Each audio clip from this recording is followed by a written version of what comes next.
Welcome to the full, uninterrupted saga of the House of Rotting Lilies. I'm your host at the Backseat Redditor, and today we are entering Blackwood Manor in the Hamptons. Sit back, enjoy the Minecraft parkour, and prepare yourselves for the complete story. The House of Rotting Lilies, Extended 18+ Edition. The rain in the Hamptons doesn't just fall, it punishes. It screams against the slate roof of Blackwood Manor, trying to wash away the secrets buried beneath the foundation. I stood by the twin mahogany caskets of my mother and stepfather, my black silk veil clinging to my face like a damp shroud. I didn't cry. You don't cry when the people who controlled your every breath are finally silenced by 6 feet of cold, New York dirt. I felt him before I saw him. The air always seemed to drop a few degrees when Elias stood nearby. He was a silhouette of sharp edges and expensive tailoring. My stepbrother. My guardian. My captor. Elias was 25, but he carried the gravity of an ancient soul. He didn't just walk, he glided, his presence commanding the very shadows to retreat. When the last of the fake mourners left, Elias stepped toward me. He reached out, his fingers, calloused and smelling faintly of chemicals, stroking the line of my jaw. Finally, he whispered, his voice a low, gravelly vibration that sent a shiver of fear and something darker, something forbidden, down my spine. The noise is gone, Clara. The world has ended for them, but for us, it's just the beginning. We drove back to the estate in a silence so thick I could taste it. Blackwood Manor sat on 10 acres of jagged cliffs and dying pine trees. It was a Victorian monster of a house, built by men who made their fortunes in blood and steel. Elias had already changed the locks. He had already disabled the security cameras. He had already fired every living soul that worked there. Why did you send them away, Elias? I asked as we stepped into the grand foyer. The chandelier flickered, casting long, skeletal shadows across the marble. He didn't look at me. He was busy bolting the heavy oak door. Because they were parasites, Clara. They watched you. They looked at you with their greedy, common eyes. I won't have it. In this house, only I am allowed to see you. He walked toward me, his movements predatory. He reached into his pocket and pulled out a small, velvet box. Inside was a necklace, a choker made of black lace with a single, blood-red ruby in the center. He stood behind me, his chest pressing against my back, his warmth a suffocating contrast to the cold house. Wear it, he commanded. As he fastened the clasp, his lips brushed against the sensitive skin of my neck. I felt his pulse racing against mine. It wasn't the touch of a brother. It was the touch of a man marking his territory. As the days bled into weeks, the manor became a velvet-lined prison. Elias was everywhere. He insisted on brushing my hair every night, 100 strokes exactly, his eyes glazed with a terrifying devotion. He dressed me in gowns that belonged to a different century, silk, lace, and corsets that made it hard to breathe. He wanted me to be a doll. A masterpiece. But there was a scent in the house that no amount of expensive lilies could hide. It started in the north wing, near the basement stairs. A sickly, cloying smell. Like overripe peaches mixed with the sharp, acidic sting of formaldehyde. Elias spent his nights in the basement greenhouse. He told me he was working on a preservation project. He claimed he was a scientist, a visionary who could stop time itself. One Tuesday, the storm was so violent the power cut out. I sat in the library, the glow of a single candle dancing in the dark. I heard a sound, a rhythmic, heavy thud coming from the garden. Thud. Thud. Thud. I crept to the window and pulled back the heavy velvet curtains. Below, in the pouring rain, Elias was shirtless. His muscles rippled under his pale skin, slick with rain and sweat. He was digging a trench near the old rose garden. Next to him lay a long, heavy canvas bag. It was tied with thick rope, and as Elias dragged it into the hole, a pale, slender hand slipped out from the opening. A hand with a gold ring on the pinky finger. Sarah's ring. Sarah was his last assistant. He told me she moved back to London to marry a lord. Elias stopped digging. He didn't look startled. He looked annoyed. He turned his head slowly, his eyes locking onto mine through the glass. Even in the darkness, I could see the glint of his teeth as he smiled. He didn't run. He didn't hide. He picked up the spade and finished burying the bag. Then, he walked toward the house, his boots leaving muddy, bloody footprints on the white porch. I ran to my bedroom and locked the door, my heart hammering like a trapped bird. 10 minutes later, I heard the handle turn. Click. Click. Then, the sound of his key sliding into the lock. He walked in, smelling of rain and earth. He was still shirtless, his chest covered in mud. He walked to my bed and sat on the edge, looking at me with a terrifying tenderness. "You shouldn't stay up so late, Clara," he said, reaching out to stroke my hair with a dirty hand. "It ruins the skin. And your skin, it's your most beautiful feature. I would do anything to make sure it never wrinkles. I would do anything to keep you just like this, forever." I looked at the mud on his hands, the earth that was now covering Sarah. "What did you do to her, Elias?" I whispered. He leaned in, his face inches from mine. I could smell the ozone from the storm on him. "I made her beautiful, Clara. I saved her from the ugliness of the world. But she wasn't enough. She wasn't you." He leaned down and kissed me. It was a kiss of fire and ice, a kiss that tasted of iron and secrets. In that moment, I knew. I wasn't just his sister. I wasn't just his heir. I was his next project. And he had already started the countdown. The morning after the garden incident, the manor felt different. The air was thick, not just with the usual dampness of the Hamptons, but with a palpable, electric dread. I woke up to find a single, white lily on my pillow. It wasn't fresh, it was stiff, its petals coated in a fine, translucent wax. It looked immortal. It looked like a warning. Elias was already gone when I came downstairs. He had left a note on the dining table, written in his perfect, slanted calligraphy, "Into town for supplies.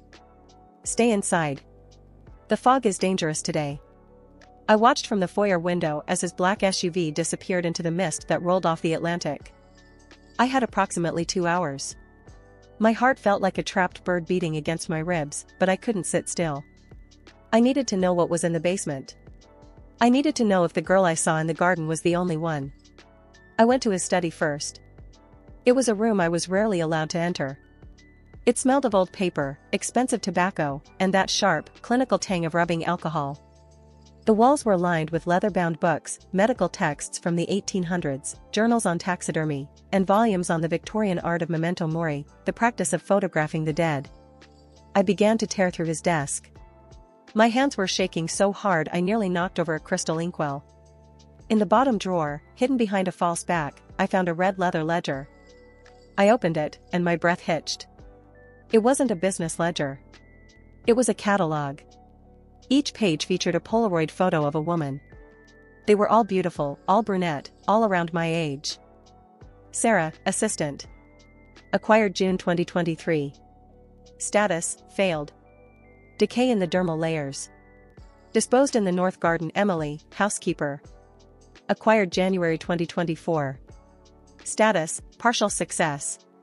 Skeletal structure preserved. Muscle atrophy 2 rapid. Rebecca, student. Acquired April 2025. Status, rejected. Imperfect skin tone. And then, the final page. It didn't have a photo yet. It just had my name, Clara. Beneath my name, he had written, the final subject. The blood of my blood. The only one worthy of the blue solution. I will keep her heart beating even when the breath has left her. A cold sweat broke out across my forehead. He wasn't just a killer, he was a scientist obsessed with a twisted version of eternity. He didn't want to kill me, he wanted to preserve me while I was still alive. Armed with the key I found taped to the back of the ledger, I made my way to the basement. The door was heavy, reinforced with steel plates. As the lock clicked open, the smell hit me like a physical blow. It was the scent of 100 funeral parlors. I flipped the switch. Fluorescent lights flickered to life, humming with a low-frequency buzz that made my teeth ache. It wasn't a greenhouse. It was a laboratory of the macabre. Glass cylinders, 10 feet tall, stood in rows against the white-tiled walls. They were filled with a glowing, sapphire-blue liquid. And inside the liquid were the women. They weren't floating like corpses. They were standing. Elias had used some kind of internal wire structure to pose them. They were dressed in exquisite lace gowns, their hair braided with pearls. Their eyes were open, glass eyes, replaced with terrifying precision, staring into the void with an eternal, frozen grace. I saw Sarah. She looked like she was in the middle of a dance, her hand reached out as if waiting for a partner. Her skin was translucent, glowing under the blue light. She looked more like a statue than a human being. Beautiful, isn't she? The voice came from the shadows behind the tanks. I spun around, my back hitting the cold glass of Rebecca's cylinder. Elias was standing by the workbench, wearing a long, rubber apron over his suit. He was holding a large, glass syringe filled with that same sapphire liquid. He hadn't gone to town. He had been waiting for me to find him. You weren't supposed to see the workshop until you were ready, Clara, he said, walking toward me. His eyes were wide, the pupils dilated with an almost drug-like ecstasy. But I suppose the curiosity of the muse cannot be contained. I tried to run for the stairs, but he was faster. He grabbed my arm, his grip like a vice. He didn't throw me down or strike me. Instead, he pulled me flush against his chest, his other hand tangling in my hair, forcing my head back so I had to look at him. Look at them, Clara, he hissed, his voice a mix of rage and adoration. They are perfect. They don't age. They don't lie. They don't leave. They stay exactly as they are, beautiful, silent, and mine. You're a monster, Elias, I spat, though my body was betraying me, trembling in a way that felt dangerously like a thrill. He leaned down, his lips ghosting over mine, his breath smelling of mint and chemicals. I am the only man who will ever truly love you. Every other man will watch you wither. They will watch your beauty fade and they will grow bored. But I will make you a goddess. I will give you the one thing God refuses to give his children, permanence. He pressed the tip of the syringe against the side of my neck. I felt the cold sting of the needle, just barely breaking the skin. I've spent years perfecting the blue solution, he whispered. It paralyzes the motor functions but keeps the nervous system alive. You'll feel every drop of the preservative as it replaces your blood. You'll feel the world turn to glass. And you'll be the centerpiece of this manor forever. I looked at his face, the face of the boy I grew up with, now twisted into something divine and demonic. I realized then that I wasn't just afraid of dying. I was afraid of the part of me that wanted to stay. The part of me that was tired of the world's chaos and found a sick, dark comfort in his absolute control. Do it then, I challenged, my voice a broken whisper. If I'm your masterpiece, why are you waiting? Elias paused. A flicker of something, actual emotion, perhaps, passed through his blue eyes. He pulled the needle back, just an inch. Because, he murmured, his voice cracking. I want you to choose it. I want you to love the cage I built for you. I want you to realize that out there, you are nothing. But in here, in my arms, you are eternal. He dropped the syringe on the floor and pulled me into a kiss that felt like a suicide pact. It was a collision of teeth and tongue, a desperate, hungry act of possession. In the blue light of the basement, surrounded by his gallery of dead brides, I felt the trap close around me. He didn't kill me that day. He led me back upstairs, locked the basement door, and handed me a new dress, red silk, the color of a fresh wound. Dinner is at 8, Clara, he said, his voice returning to its calm, gentlemanly tone. And don't bother looking for the ledger. I've already moved it. Along with the garden waste. As I sat in my room, staring at the red dress, I realized the most terrifying truth of all: the iron gates weren't the only thing keeping me in Blackwood Manor. I was starting to fall in love with the man who wanted to turn me into a ghost. The red silk dress felt like a second skin, cold, slippery, and smelling faintly of the sandalwood oil Elias used on his own skin. I sat at the head of the massive mahogany dining table, the flickering candlelight casting long, distorted shadows across the room. Elias sat at the other end, watching me. He didn't eat. He simply sipped a vintage Cabernet, the dark liquid staining his lips like fresh blood. You haven't touched your wine, Clara, he remarked, his voice smooth as velvet but carrying the edge of a blade. I'm not thirsty for whatever you put in it, I replied, my voice steadier than I felt. Elias laughed, a soft, musical sound that echoed in the empty hall. He stood up and walked toward me, the soles of his shoes clicking rhythmically against the marble floor. He stopped behind my chair, his hands resting on my shoulders. I could feel the heat radiating from him. It's just a mild sedative, darling. To help with the anxiety. The preparation is a delicate process. Stress causes the capillaries to constrict, and I need your skin to be perfectly oxygenated for the first stage of the infusion. He leaned down, his lips grazing my ear. Do you know what the most beautiful part of the human body is? It's not the eyes, or the lips. It's the pulse. That tiny, rhythmic proof of life. I want to capture that. I want to keep your pulse going even when your mind has drifted into the blue. He reached for a small, silver bell on the table and rang it. The sound was sharp, piercing the silence. Come with me, he commanded. I have a gift for you. Something I salvaged from the wreck. He led me not to the basement, but to the massive carriage house behind the manor. The air here was colder, smelling of grease and old metal. In the center of the room, under a heavy canvas tarp, sat a large, crumpled shape. Elias pulled the tarp back with a flourish. It was the black Mercedes. The car my mother and stepfather died in. It was a mangled mess of steel and shattered glass, the front end crushed into a permanent, horrific grin. Why is this here? I whispered, the trauma of that night rushing back. I could almost hear the sound of the tires screeching, the smell of burning rubber. The police were so careless, Elias said, circling the wreck like a connoisseur of tragedy. They called it an accident. A tragic failure of the brake system. But they didn't look closely enough. They didn't see the art in it. He reached into the driver's side window, or what was left of it, and pulled out a small, twisted piece of metal. It was a brake line. Do you see this cut, Clara? Look at the edges. They aren't jagged. They weren't snapped by a rock or worn down by time. They were sliced. Cleanly. Professionally. He turned to me, his eyes burning with a dark intensity. I did this for you. They were going to send you to London, Clara. They were going to put thousands of miles between us. They were going to marry you off to some boring aristocrat and watch your soul die in a grey mansion. I couldn't let them take you. I had to preserve our world. I stared at the cut brake line. He had murdered them. He had watched them drive off to their deaths so he could keep me trapped in this Gothic nightmare. You killed my mother, I gasped, my hand flying to my throat. Elias stepped into my space, pinning me against the ruined door of the car. I freed you. Your mother was a ghost, Clara.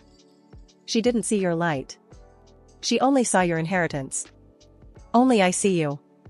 Only I know the value of what's hidden beneath that silk. He grabbed my hands, forcing them against his chest. Feel that? That's my heart. It only beats because you are in this house.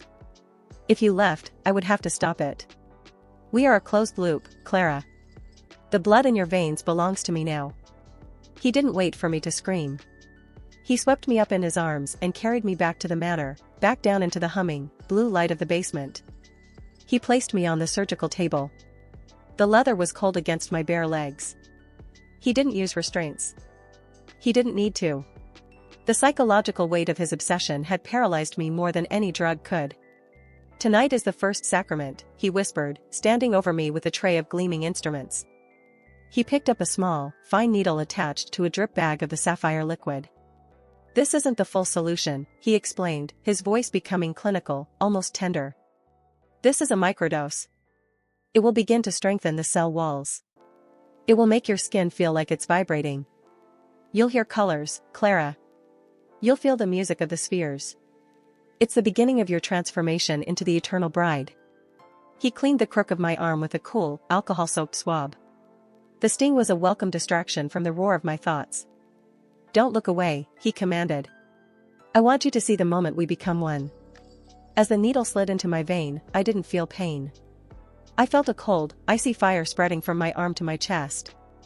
My vision began to blur, the blue tanks of dead girls started to dance in the periphery of my sight. Elias leaned over me, his face the only thing in focus. He looked like an angel. A fallen, beautiful, terrifying angel. There, he whispered, watching the blue liquid travel through the clear tube into my body. Do you feel it? The blue is inside you now. It's claiming you. Soon, you won't need to breathe. You'll just be. He lay down on the table next to me, his head resting on the same pillow. He wrapped an arm around my waist, pulling me close. As the sedative took hold, I felt a strange, horrifying sense of peace.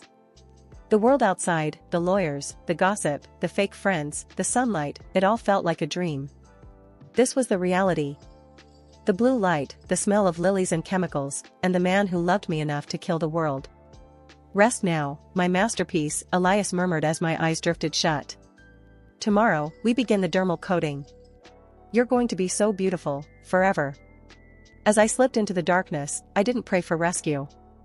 I prayed that when I finally became a statue in a tank, I would still be able to feel his hands on the glass. I woke up, but I wasn't in my bed.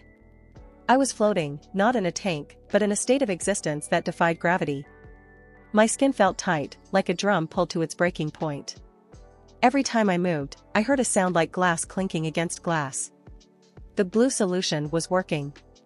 Elias had formulated it with a complex mixture of cobalt sulfates and synthetic neuroinhibitors. I could see the chemical structure burned into my retinas. $C_20 H_25 N_3 O_2 /text COSO $4 I was back in the basement, but Elias was gone. The fluorescent lights were off, leaving only the sapphire glow of the tanks. I looked at Sarah. She wasn't still anymore. In my distorted vision, her fingers were twitching. Her glass eyes seemed to track my movement. He's lying, Clara, a voice whispered. It didn't come from my ears, it vibrated through my bones. He doesn't want a masterpiece. He wants a mirror. He wants to see his own madness reflected in your frozen eyes. I stumbled back, my legs feeling heavy, like they were being filled with lead. I looked at the other tanks. Emily, Rebecca, Jessica, they were all leaning toward me, their white wedding dresses swaying in the blue liquid. The blue makes you see the truth, they hissed in unison. He killed us because we fought. You're the first one who smiled back at him. That's why he's afraid. Suddenly, the heavy steel door at the top of the stairs creaked open. The high-frequency hum of the blue solution in my veins intensified. It wasn't Elias. A man in a tan trench coat was standing at the top of the stairs, holding a flashlight. He looked around the basement, his beam cutting through the blue haze. I recognized him. Detective Miller. He had been the one to investigate the accident with the Mercedes. He had never liked Elias. Miss Vance, he called out, his voice sounding like thunder in my hypersensitive ears. Clara? I saw the gates were open. Your insurance company is flagging the estate for abandonment. I came to check on you. I tried to speak, but my tongue felt like a piece of cold marble. I tried to wave, but my arm only moved in a slow, jagged arc. My God, Miller whispered as he descended the stairs, his flashlight hitting the tank where Sarah stood. What has he done? He reached the bottom and saw me on the surgical table. He ran to me, his hands touching my face. His skin felt like burning coals against my blue complexion. Clara, we have to get you out of here. He's insane. These women, they're all missing persons cases I've been tracking for years. I looked into Miller's eyes. I saw a way out. I saw the sun. I saw the world where I didn't have to be a statue. But then, I felt a shadow at the top of the stairs. Elias was standing there, holding a heavy iron wrench. He didn't look like an angel anymore. He looked like a demon made of shadows. I told you the world was noise, Clara, Elias said, his voice terrifyingly calm. And noise must be silenced. Miller pulled out his service weapon, but his movements were sluggish compared to Elias's predatory speed. Elias didn't use a gun. He used the house. He threw a switch on the wall, and the high-voltage cables connected to the tanks hummed with lethal energy. The floor, wet with spilled preservatives, became a conductor. Miller screamed as the current hit him. He collapsed, his body convulsing on the white tiles. Elias didn't stop there. He walked down the stairs, his boots insulated by thick rubber, and stood over the detective. You shouldn't have come, Miller, Elias whispered, raising the wrench. You're ruining the aesthetic. Crack. The sound of the impact echoed through the basement. I watched, paralyzed by the blue solution, as Elias dealt with the noise. He didn't look at Miller as a human being, he looked at him like a smudge on a canvas. When it was over, Elias turned to me. He was covered in blood, not his own. He walked to the table and wiped a stray drop of red from my cheek with his thumb. See, he whispered, his eyes filled with a terrifying, manic love. The world tries to take you. They try to ruin our garden. But I'm here. I'll always be here to protect the masterpiece. He picked up a new syringe, the final infusion. The liquid inside wasn't blue. It was a shimmering, metallic silver. The microdosing is over, Clara. Tonight, we solidify the legacy. Once this enters your heart, you will never feel pain again. You will never feel fear. You will just be my eternal, perfect bride. He leaned down and kissed me, the taste of Miller's blood lingering on his lips. I felt a tear roll down my face, the last tear I would ever shed. Don't be sad, darling, he murmured. The blue is almost finished. The silver is forever. As the needle hovered over my chest, I looked at the tank labeled Clara. It didn't look like a cage anymore. It looked like a throne. The basement was no longer a room, it was a cathedral of sapphire and shadow. The scent of lilies had been completely replaced by the sharp, metallic tang of the silver solution. I lay on the surgical table, my heart fluttering like a dying moth. Elias was above me, his face illuminated by the bioluminescent glow of the tanks. He looked beautiful. He looked like a god. He held the final syringe. The liquid inside was a swirling, mercury-like substance that seemed to have a life of its own. This was the Argentum catalyst, the formula that would stop my biological clock forever. $AG_3, PO_4, plus \text, neurofixative, \right arrow \text, eternal stasis, $. It's time, Clara, he whispered, his voice cracking with a mixture of grief and ecstasy. The world outside is dead. Miller is gone. The gates are shut. Only we exist now. He pressed the tip of the needle against my chest, right above my heart. I could feel the cold point of the steel. My skin, already tight from the blue solution, felt like it was ready to shatter. Elias, I whispered, my voice a dry rasp. Before you do this, before the silver takes me, kiss me one last time. Not as a masterpiece. As a woman. Elias paused. His eyes softened, a flicker of the boy I grew up with returning to those cold, blue depths. He set the syringe down on the tray. He couldn't resist. He wanted to feel the warmth of my breath before he turned it to ice. He leaned down, his lips meeting mine in a desperate, suffocating embrace. His hands tangled in my hair, pulling me close, his heart thundering against my ribs. And that's when I moved. While Elias was lost in the kiss, my hand, slow, jagged, but certain, reached for the tray of tools. I didn't grab the scalpel. I grabbed the silver syringe. The blue solution hadn't just made my skin tight, it had altered my neurochemistry. Elias thought he was paralyzing me, but he had inadvertently hypertuned my nervous system. I wasn't a victim falling into a coma, I was a predator entering a trance. As he pulled back, his eyes dazed with love, I plunged the needle into his thigh. He screamed, a high-pitched, guttural sound that echoed off the white tiles. He tried to pull the syringe out, but I had already depressed the plunger. The silver was inside him now. What have you done?" he gasped, stumbling back, his legs giving way. I sat up on the table, the blue light reflecting in my eyes. The paralysis was fading, replaced by an icy, metallic strength. "You taught me too well, Elias," I said, my voice cold and melodic. "You taught me that the only way to keep something beautiful is to trap it. You wanted to preserve me in a tank? That's so uninspired. I want to preserve the man who killed for me. I want to see the guardian in his own cage." The silver solution worked much faster on a body that hadn't been microdosed. Elias collapsed to the floor, his skin turning a shimmering, translucent gray before my eyes. He looked at his hands as they began to stiffen into a permanent, elegant claw. "Clara, please." He choked out. I stood over him, looking down with a pitying smile. I traced the path of the infusion in my mind, knowing exactly where it was striking. "Don't worry, Elias," I whispered, kneeling beside him. "I won't let you rot. I've read your ledger. I know the ratios. I know how to fix the eyes so they never cloud over. I'm going to make you the centerpiece of the foyer. Everyone who enters Blackwood Manor will see the man who thought he was a god." I dragged him, his body now heavy and rigid like a lead statue, toward the largest tank. The one labeled Clara. I used the industrial hoist to lift him. He was still conscious. His eyes, white and blue, were filled with a terrifying realization. He was becoming the art he had worshipped. He was becoming the silence he had craved. I lowered him into the sapphire liquid. I posed him, not as a dancer, like Sarah, but as a king. I sat him on a stone pedestal I had moved into the tank, his head tilted back, his hand reached out as if to grasp the air. I sealed the glass. I turned on the filtration system.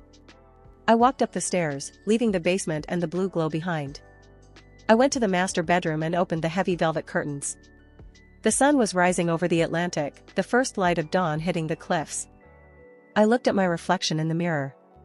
My skin was pale, almost ethereal, but the blue tint was fading. I wasn't going to turn to glass. I was going to be the mistress of this estate. The lawyers would come. The insurance investigators would ask questions. And I would tell them that Elias had a breakdown. I would tell them he ran away in the middle of the night, driven mad by the guilt of our parents' deaths. And they would believe me. Because I am Clara Vance. I am the orphan, the heiress, and the survivor. Every night, I go down to the basement. I sit in a velvet armchair in front of the center tank. I drink expensive wine and talk to Elias. I tell him about my day. I tell him about the men I've met in town. I tell him how much I love the silence he gave me. He never answers. He just stares out from the sapphire liquid, a frozen monument to obsession. Elias wanted a masterpiece. He just didn't realize he was the canvas. And that concludes the legend of Clara Vance and the House of Rotting Lilies. I hope you enjoyed this deep dive into the darker side of Reddit storytime. Which part was the most intense for you? Let me know in the comments. I love reading your theories. If you want more long-form, cinematic journeys like this one, make sure to hit that subscribe button and stay tuned to the Backseat Redditor. Thanks for watching, and I'll see you in the next one.